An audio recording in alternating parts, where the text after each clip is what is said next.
Con escuelas socráticas no se quiere dar a entender que Sócrates hubiera fundado escuelas. Lo que ocurrió fue que varios pensadores, que en más o menos medida habían sido discípulos de Sócrates, dieron relevancia a diversos puntos de sus doctrinas en detrimento de otros, combinándolos también con elementos tomados de otras fuentes, ajenas al pensamiento propio de Sócrates.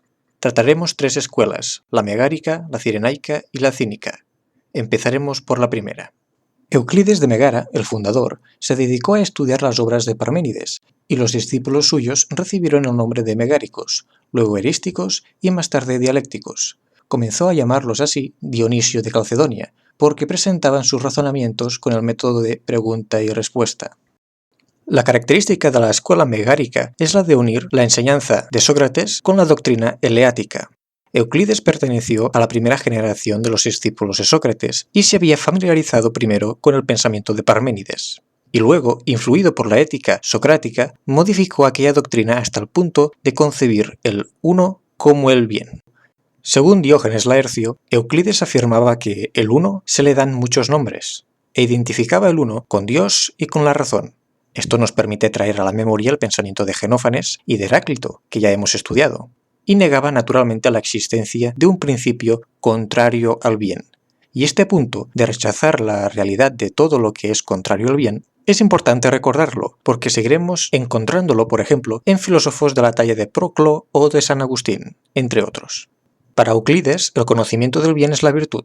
Admitía que no hay más que una virtud y que las varias virtudes no son más que diversos nombres de la misma. Para poder afirmar la unidad, repudiaban completamente la sensibilidad como medio de conocimiento y presentaban fe exclusivamente en la razón. Como los eleatas, negaban la realidad de lo múltiple, del devenir y del movimiento o cambio. Y aunque no podamos reconstruir plenamente la doctrina de Euclides, se parece a la de Platón, como ya se verá más adelante, en el sentido de que elevaba el bien al estatus de un principio metafísico eterno e inmutable, pero que, al estar Euclides bajo la influencia eleática, lo identificaba ese principio directamente con el ser de Parménides y declaraba que solamente de él se podía decir que existía. Y ahora vamos con la escuela cirenaica, designada así por el lugar de origen de su fundador Aristipo, la ciudad de Cirene. En Cirene parece que Aristipo tuvo conocimiento de las doctrinas de Protágoras y luego, en Atenas, se relacionó con Sócrates.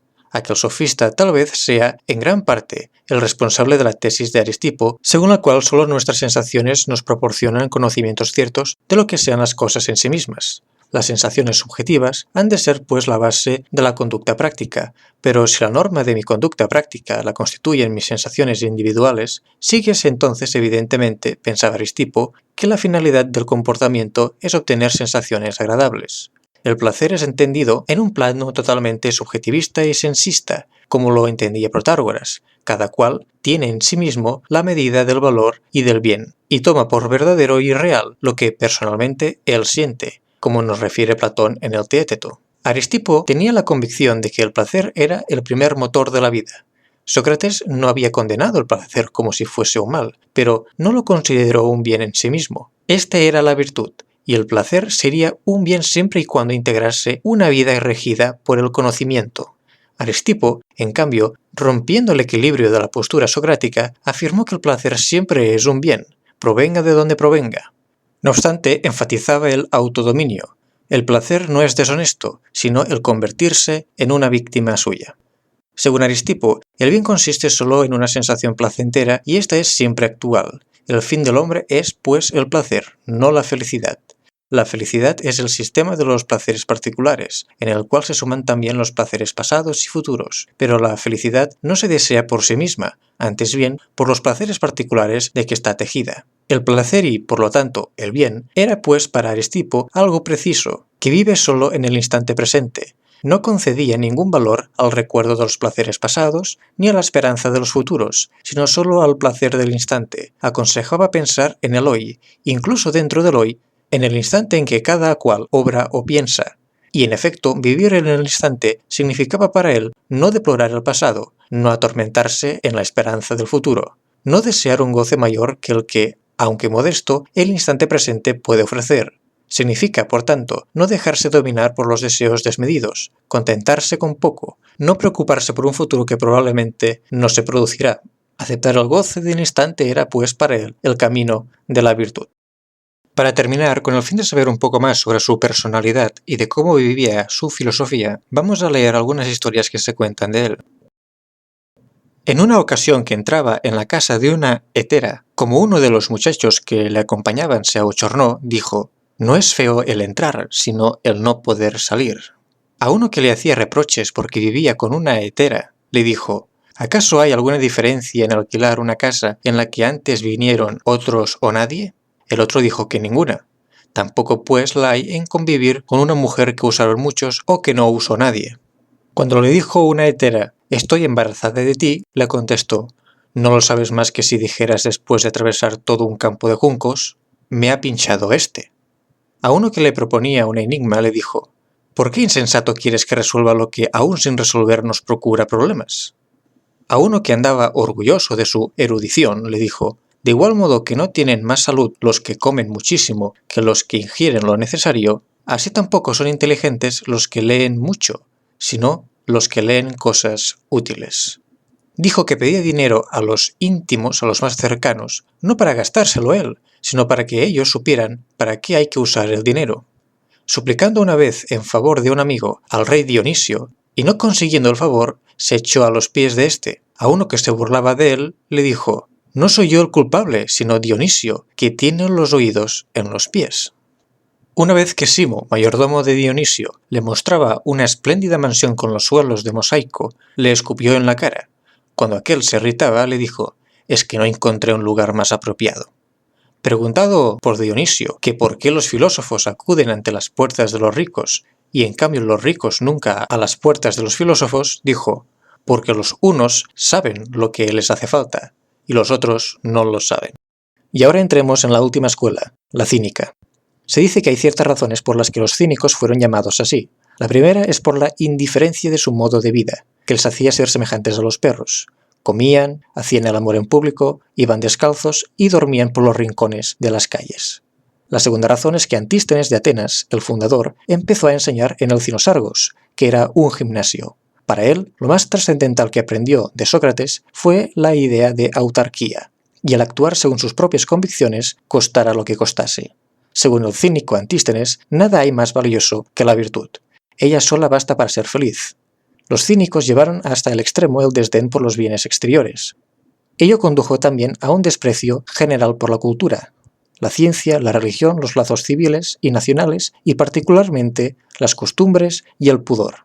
De ahí ha obtenido su matiz especial el actual concepto de ser un cínico, manifestar un desdén por los convencionalismos sociales.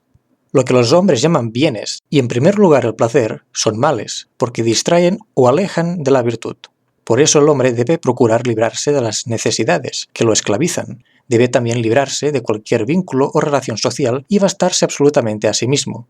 Siguiendo este pensamiento, Diógenes de Sinope adoptó un extremo ascetismo y un culto a la pobreza, junto con un total desprecio por las apariencias. ¿Qué nos ha llegado acerca de él? Fue el primero en doblarse el vestido, según algunos, por tener necesidad incluso de dormir en él, y acostumbraba a usar cualquier lugar para cualquier cosa, fuera comer, dormir o dialogar.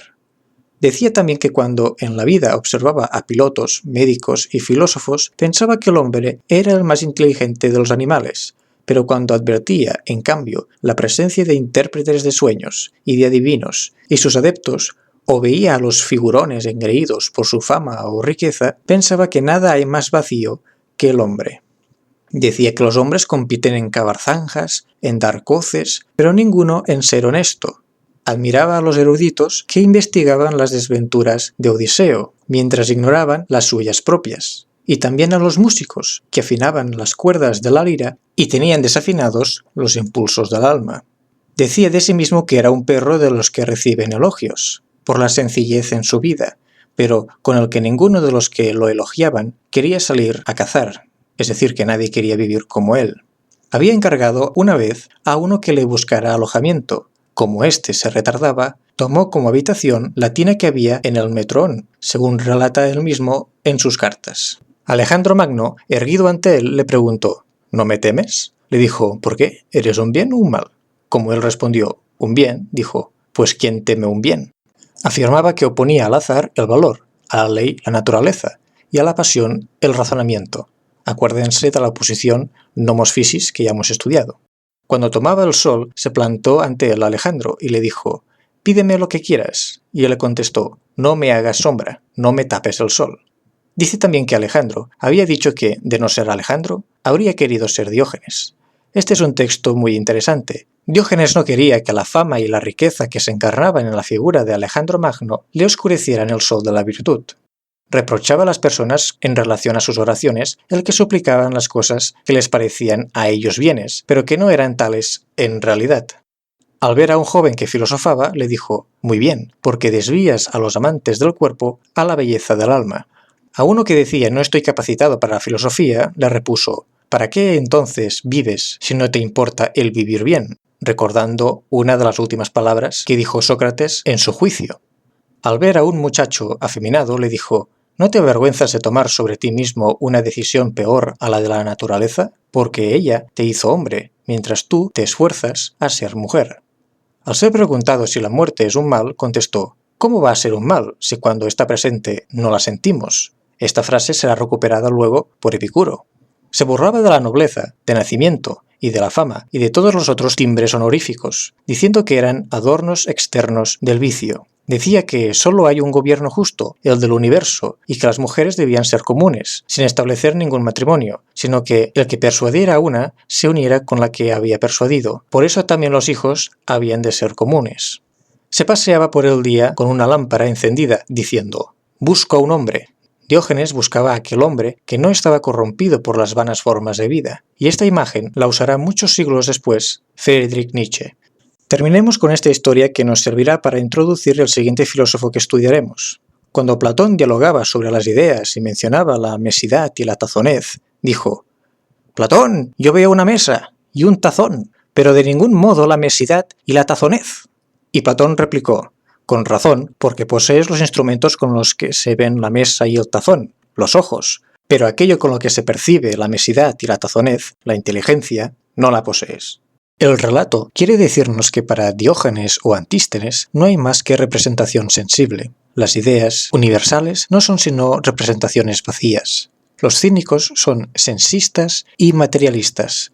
Todo se origina de la percepción por medio de los sentidos y toda realidad es de carácter material. Cuando a Platón le preguntaron «¿Qué te parece Diógenes?», respondió: «Un Sócrates enloquecido». Así pues, se ha visto en líneas generales que estas escuelas tomaban características de la filosofía de Sócrates, pero las modificaron con ideas personales o tomadas de otros, exagerando o minimizando algunos puntos del pensamiento original de su maestro. En resumen, la escuela cínica sitúa el bien en la virtud y repudia el placer. La cirenaica sitúa el bien en el placer y lo proclama como fin último de la vida. La megárica acentúa la universalidad del bien hasta identificarlo con el ser de Parménides.